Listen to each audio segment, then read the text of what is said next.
नमस्कार दोस्तों, आपका स्वागत है अपने YouTube channel P for portfolio में। आज हम बात करने वाले हैं रिलायंस इंडस्ट्रीज़ के बारे में, जो कि इंडिया की सबसे बड़ी कंपनी है और यहाँ पर न्यूज़ का सिलसिला चलता ही जा रहा है। यहाँ पर पहले तो जियो के स्टेक सेल की न्यूज़ हमें देखने को मिली, उसके बाद कई सारे यहाँ पर एक्विजिशंस हमें देखने को मिल रहे थे। नेटमेट्स को खरीद लिया, ई फार्मेसी में एंट्री कर ली थी। यहाँ पर फ्यूचर ग्रुप के बारे में भी यहाँ पर न्यूज़ आ चुकी है। 24,713 करोड़ की मेगा डील होती हुई यहाँ पर नजर आ रही है और फ्यूचर ग्रुप को रिलायंस इंडस्ट्रीज ने खरीद लिया है। तो यहाँ पर न्यूज़ को आगे पढ़ते हैं, लेकिन उससे पहले अगर आपने चैनल को सब्सक्राइब नहीं किया है तो प्लीज़ सब्सक्राइब कीजिए और रेगुलर अपडेट्स पाने के लिए नोटिफिकेशन बेल को प्रेस कीजिए। साथ ही साथ टेलीग्राम चैनल को भी ज्वाइन कीजिए, जिसकी लिंक डिस्क्रिप्शन बॉक्स में दी गई है। तो आप देख सकते हैं, न्यूज़ है, Reliance Retail Ventures Limited subsidiary of Reliance Retails Limited will acquire the retail and wholesale business and the logistics and warehousing business from the Future Group as going concerns on a slump sale basis for a lump sum aggregate consideration of INR 24,713 crore, the company said in a statement. तो यहाँ पर जो काफ़ी दिनों से बातचीत चल रही थी फ्यूचर ग्रुप और रिलायंस इंडस्ट्रीज के बीच में, तो यहाँ पर कंफर्म हो चुका है। यहाँ पर रिलायंस इंडस्ट्री ने फ्यूचर ग्रुप को खरीद लिया है। 25,000 करोड़ के आसपास की वैल्यू पर यहाँ पर लमसम बेसिस पे फ्यूचर ग्रुप को खरीद लिया गया है। Reliance Retail will now have access to close to 1,800 stores across Future Groups Big Bazaar, FBB, Easy Days, Central, food hall formats which are spread in over 420 cities in India. आपको पता ही होगा, पहले भी किशोर बियानी जी ने यहाँ पर रिटेल इंडस्ट्री को एक नए मुकाम पर खड़ा किया था, लेकिन यहाँ पर कर्जा काफी हो गया था कंपनी पर। इसी वजह से यहाँ पर आर या पार सिचुएशन हो गई थी। यहाँ पर फोर्स हो गए थे किशोर बियानी जी कि उनको फ्यूचर ग्रुप बेचना ही पड़ेगा और रिलायंस रिटेल पहले से भी काफी ज्यादा दिग्गज हो चुका था और यहाँ पर फ्यूचर ग्रुप के एक्विजिशन के बाद यहाँ पर रिलायंस रिटेल हमें और भी यहाँ पर बड़ा प्लेयर बनता हुआ नजर आ रहा है। अगर बात करें यहाँ पर रिलायंस रिटेल के बारे में, तो आपको पता ही होगा कि पहले तो रिलायंस जियो ने यहाँ पर after disrupting India telecom sector, Ambani is now pushing ahead with his ambitions in the brick and mortar retail and e commerce space. Asia's wealthiest man is on a mission to transform his conglomerate into a consumer services giant and reduce dependence on revenue from its traditional businesses of petrochemicals and oil refining। तो यहाँ पर तो ये बात सबको पता चल ही चुकी है कि यहाँ पर मुकेश अंबानी जी को अब ये ऑयल का पेट्रोकेमिकल धंधे से यहाँ पर शिफ्ट होना है। टेलीकॉम में आ चुके हैं और यहाँ पर जियो बिजनेस तो चल ही रहा है। यहाँ पर रिलायंस रिटेल में भी काफी ज्यादा फोकस बढ़ता हुआ नजर आ रहा है। ई फार्मेसी में भी एंटर कर चुके हैं और यहाँ पर फ्यूचर ग्रुप के एक्विजिशन के बाद रिलायंस रिटेल एक बहुत ही बड़ा रिटेल प्लेयर ऑलरेडी यहाँ पर इंडिया में बन चुका है। अगर बात करें यहाँ पर कुछ स्वैप रेशियोज के बारे में, तो future enterprises will issue 9 shares for every 10 shares in future consumer, 116 shares for every 10 shares in future lifestyle fashions. अगर बात करें यहाँ पर फ्यूचर रिटेल के बारे में, तो 101 shares for 10 shares of future retail, 131 shares for 10 shares in future supply chain. और अगर बात करें फ्यूचर मार्केट नेटवर्क के बारे में, तो 18 shares for 10 shares held in future market network. तो यहाँ पर जो अलग अलग कंपनीज दी गई है, future market network, future supply chain, future retail, future lifestyle fashion, future consumer, ये सारे मर्ज होने वाले हैं और एक ही शेयर रहने वाला है फ्यूचर ग्रुप का लिस्टेड, जो कि होगा FEL यानी कि फ्यूचर एंटरप्राइजेस। यहाँ पर आप देख पाएंगे कितना प्रीमियम मिलने वाला है। तो यहाँ पर फ्यूचर सप्लाई चेन में हमें सबसे ज्यादा प्रीमियम दिखाई दे रहा है। क्लोजिंग बेसिस आप देख पाएंगे, करंट मार्केट प्राइस 151, 145, ये सब ब्लूमबर्ग की तरफ से ये इंफॉर्मेशन दिया गया है। यहाँ पर आप देख पाएंगे स्वैप रेशियो के बेसिस पर हमें जो प्रीमियम दिखाई दे रहा है, सबसे ज़्यादा फ्यूचर सप्लाई चेन पर 75% के आसपास का प्रीमियम है और सबसे कम हमें यहाँ पर प्रीमियम दिखाई दे रहा है फ्यूचर मार्केट नेटवर्क पर 36% का प्रीमियम है। लेकिन यहाँ पर फिर भी फायदा तो हो ही रहा है, 36% के आसपास का प्रीमियम है यहाँ पर दिखाई दे रहा है। तो अब चलते हैं रिलायंस के चार्ट्स पर, वहाँ पर कैसी सिचुएशन बनी हुई है उसके बारे में भी बात कर लेते हैं।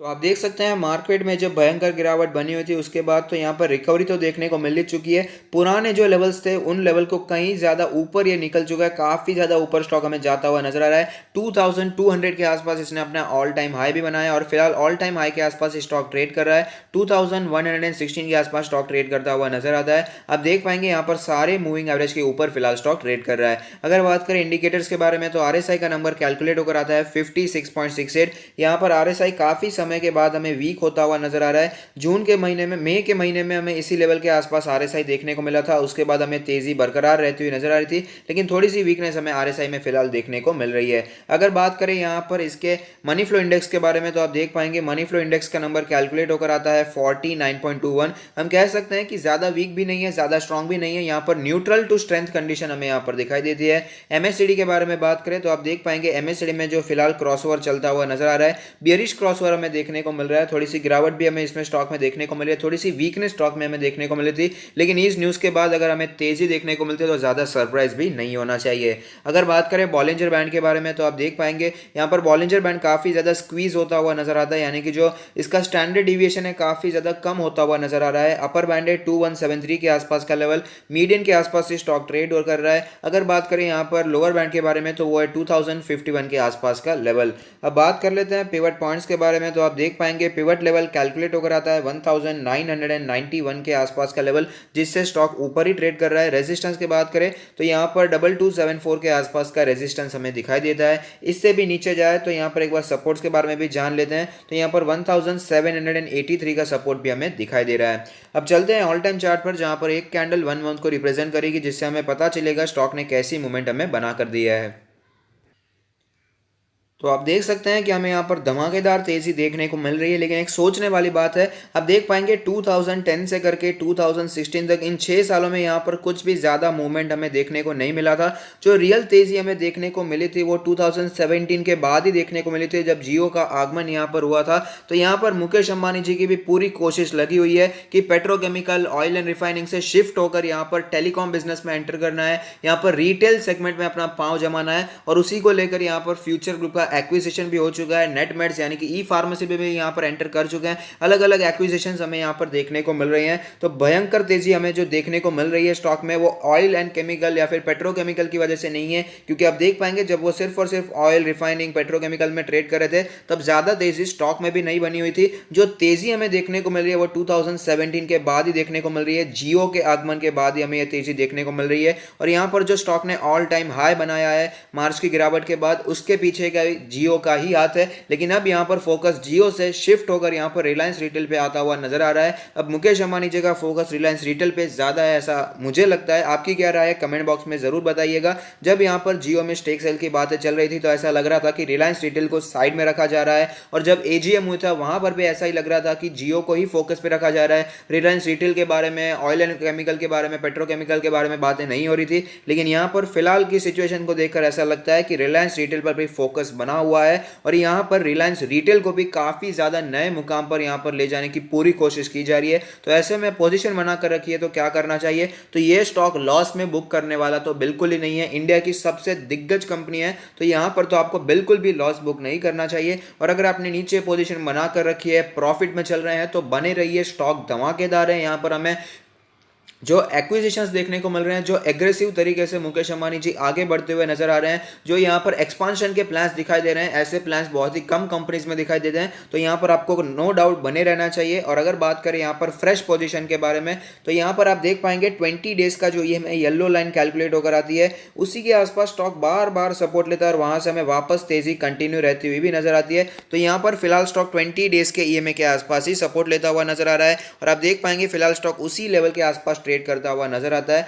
तो अगर आपको 2100 का लेवल दिखाई देता है तो वहां पर फ्रेश बाइंग की जा सकती है, क्योंकि 20 डेज का ईएमए एज ए सपोर्ट हमें बार बार यहां पर नजर भी आया है। और हमने देखा भी स्टॉक जब 2050 के आसपास पहुंच गया था, लेकिन रिट्रेस हो गया और वापस हमें यहां पर तेजी कंटिन्यू रहती हुई भी नजर आ रही थी। लेकिन जो वेट करना चाहते हैं यहां पर 50 डेज के ईएमए का वेट कर सकते हैं, जो कि लेवल कैलकुलेट होकर आता है 1970 के आसपास का लेवल। 100 डेज का ईएमए है 1798 के आसपास का लेवल। यहां पर अगर आपको वेट करना है तो 1800 से 1900 के लेवल के आसपास का वेट कर सकते हैं। हालांकि लॉन्ग टर्म के लिए नो डाउट बहुत ही अच्छी कंपनी। अब ये फिलहाल ऑयल एंड केमिकल वाली कंपनी से कम ज्यादा ये टेक कंपनी हमें दिखाई दे रही है, ज्यादा हमें रिटेल कंपनी दिखाई दे रही है। तो यहाँ पर हमें वैल्यूएशन अभी भी, अगर आप रिटेल अगर इसे रिलायंस को अगर आप रिटेल वैल्यू समझेंगे तो यहाँ पर अभी भी उसका जो वैल्यूएशन है, पी रेशियो है, अभी भी चीप दिखाई देगा।